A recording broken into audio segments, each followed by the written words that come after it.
Hello students, how are you all. I hope सभी अच्छे होंगे। तो आज मैं आपके सामने क्लास ट्वेल्थ का इंग्लिश का जो पैटर्न है, जो एग्ज़ाम में क्या चीज़ इम्पोर्टेंट है, किस तरह से आप तैयारी करें। देखिए, जो बुक के जितने भी चैप्टर्स हैं, आप मैं ये नहीं बोल रही कि उसके क्वेश्चन आंसर लेकर उनको लर्न करना बैठ जाओ, बट आपको हर एक कहानी का पता होना चाहिए, कहानी में है क्या। एक चीज़ आपने ये करनी है। दूसरी आपने ये करनी है कि हर एक लेसन का नाम और हर एक लेसन के ना का ऑथर आपने अच्छे से पढ़ना है, ठीक है। उसके बाद आपकी पोएम्स हैं, मे बी 5 और 6 हैं, अब मुझे इतना याद नहीं है। तो वो पोएम्स आपने सारी पढ़ के जाना। क्यों? क्योंकि लेसन्स तो इतने हैं तो वो आपसे हो नहीं पाएंगे। तो अगर पोएमें आपने अच्छे से की होंगी तो आपका स्कोर अच्छा हो जाएगा। जिन बच्चों ने इंग्लिश बिल्कुल ही नहीं पढ़ी है, मैं उनकी बात कर रही हूँ। जिन्होंने पढ़ी है, जिनको थोड़ी बहुत आती है, तो वो कुछ भी स्किप मत करके जाइए, वो सारे लेसन को अच्छे से पढ़ के जाइए। रीज़न क्या है कि केमिस्ट्री हो गई, फिर और डिफ़िकल्ट सब्जेक्ट हो गए जैसे मैथ्स है या और भी है जैसे जिन्होंने रखा है, लेकिन वो उसमें क्या है, जैसे साइंस और नॉन मेडिकल के स्टूडेंट हैं, उनके लिए मैथ्स में क्या पता पेपर कैसा आ जाए। तो इंग्लिश उसके लिए स्कोरिंग है। अगर अच्छे से इंग्लिश का पढ़ोगे तो आपकी परसेंटेज इंक्रीज़ हो सकती है। तो मेरी यही एडवाइस है कि इंग्लिश आसान होती है, एटलीस्ट ग्रामर से तो चलो ठीक है 10-12 नंबर जाए, लेकिन आपके लेसन उसमें से तो आपके अच्छे नंबर आने चाहिए, ठीक है। तो इसमें बच्चे कमेंट कर रहे थे कि मैम ग्रामर का बताओ, उसके टॉपिक बताओ किस तरह से आएगा, बाकी तो हो जाएगा। तो मैं पूरे ही पेपर का ओवरऑल बता दूंगी और साथ में ग्रामर को थोड़ा ज़्यादा डिटेल में बता दूंगी। Okay, so let's start. और जो मेरी वीडियो को फर्स्ट टाइम देख रहा है वो प्लीज़ मेरी वीडियो को मेरे चैनल को लाइक से सब्सक्राइब कीजिए और बेल आइकन को ज़रूर प्रेस कीजिए, ताकि मैं जो भी अपडेट करूँ या कोई वीडियो डालूँ तो उनको ईज़िली से अवेलेबल हो जाए, दिख जाए। और प्लीज़ जितना हो सकता उतना वीडियो को शेयर कीजिए, क्योंकि जितने भी बच्चे हैं उनका कल एग्ज़ाम है।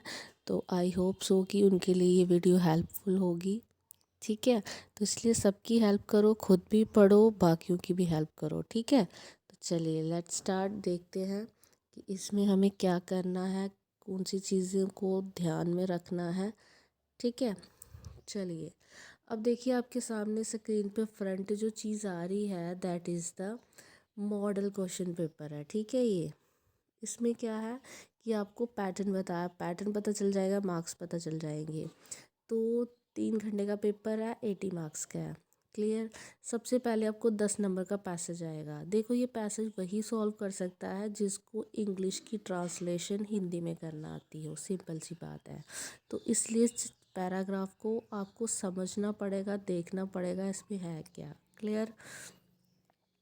उसके बाद आपको क्वेश्चंस मिल जाएंगे 1-2 नंबर के, और उसके बाद आपको समरी भी लिखनी पड़ेगी। मतलब वो इतना बड़ा पैसेज है, उसको थोड़ा सा शॉर्ट करके आपको लिखना है, क्लियर। उसके बाद दूसरा पैसेज है, वो भी आपको 10 मार्क्स का होगा, ठीक है। उसमें भी आपको क्वेश्चंस आ जाएंगे, ठीक है।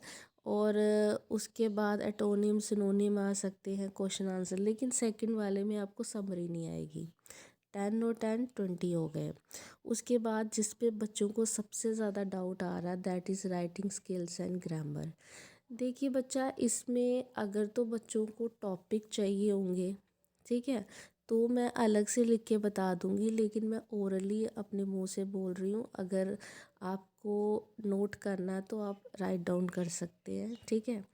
देखिए, राइटिंग और ग्रामर स्किल में क्या होता है, उन्होंने सिर्फ आपका आईक्यू लेवल देखना होता है कि आप कितनी लिमिट तक सोच सकते हो और वो आप कैसा सोच सकते हो। मतलब आपकी प्रेजेंटेशन कुछ देखना होता है, इसलिए वो आपके सामने कोई भी कंडीशन रख देते हैं कि ऐसा होगा तो आप क्या करेंगे, आप उसको किस तरह से रिस्पॉन्स करेंगे, आप उसको कैसे करेंगे, बस वो चीज़ है। आपके आईक्यू लेवल को देखा जाएगा। इंग्लिश राइटिंग में यही चीज़ होती है, ठीक है, कि आप कितना बेटर एक्सप्रेस कर सकते हो चीज़ों को, क्लियर। ज़्यादातर आप बोल रहे हो कि टॉपिक मैम, हमें टॉपिक नहीं पता चलेंगे। तो अगर आपने लिखना है तो आप लिख सकते हो। टॉपिक बच्चा आएगा कि प्रिंसिपल को कहीं बुला रहे हैं इसलिए, स्कूल की क्लीनिनेस के लिए, मतलब नीट एंड क्लीन हो सकता है। उसके बाद फिर आप एडवाइस कर सकते हो प्रिंसिपल को, जैसे हमें स्मार्ट क्लासेस चाहिए, या फिर आपको खेलने के लिए मतलब प्लेग्राउंड छोटा है बड़ा है उसके ऊपर आपको आ सकती है, ठीक है, लेटर। ये चीज़ें आती हैं। जैसे फिर हो सकता है ये जो फ़ीस कंसेशन, ये चीज़ ये तो पुरानी है, आप मॉडर्न की हो, आपको थोड़ा डिफरेंट आएगा, ठीक है। जैसे फिर ये हो सकता है, या फिर आपकी किसी सिस्टर की मैरिज है, आप आ नहीं सकते हो, आप अवेलेबल नहीं हो, ठीक है। फिर आपके स्कूल में कोई फंक्शन है, एग्जीबिशन हो रहा है, आपने किसी गेस्ट को बुलाया लेकिन वो गेस्ट आ नहीं सकता, ठीक है, तो उस गेस्ट की जगह मान लो वो आप हो। क्लियर? ठीक है। इस तरह ये फर्स्ट क्वेश्चन में क्या है कि एक प्रिंसिपल है जिसको क्या है, एक टीचर की ज़रूरत है और वो एडवर्टीज़मेंट करेगा, क्योंकि आप स्टूडेंट हो, आप एजुकेशन में हो, तो एजुकेशन में अगर प्रिंसिपल को कोई टीचर चाहिए होगा तो वो किस तरह से रिज्यूम को तैयार करेगा। क्लियर? ये है इसमें, ठीक है। सैलरी, फिर कॉन्टैक्ट, जो कॉन्टैक्ट नंबर है वो ऊपर ही नहीं आ जाएगा, नीचे आएगा, मतलब हर किसी के लिखने का एक पैटर्न है, ठीक है, बस आपने उस पैटर्न को फॉलो करना है। क्लियर? उसके बाद है ये आपको 4 मार्क्स का आएगा। उसके बाद लेटर्स जो हैं वो आपको 6 नंबर की आएगी। अब देखो लेटर में क्या है वो भी डिपेंड करता है, जैसे मैंने सेम एग्जीबिशन है बुलाया है तो वो नहीं आ सकता, उसके ऊपर लेटर है, ठीक है। फिर उसके बाद है आपकी लोकेलिटी, आपके आगे पीछे पे भी आ सकता है, जैसे लाउड स्पीकर है, मैरिज हॉल है पास में तो बहुत ज़्यादा नॉइस आती है, आपकी स्टडी अच्छे से नहीं हो सकती है, म्यूनसिपल को लिख रहे हो।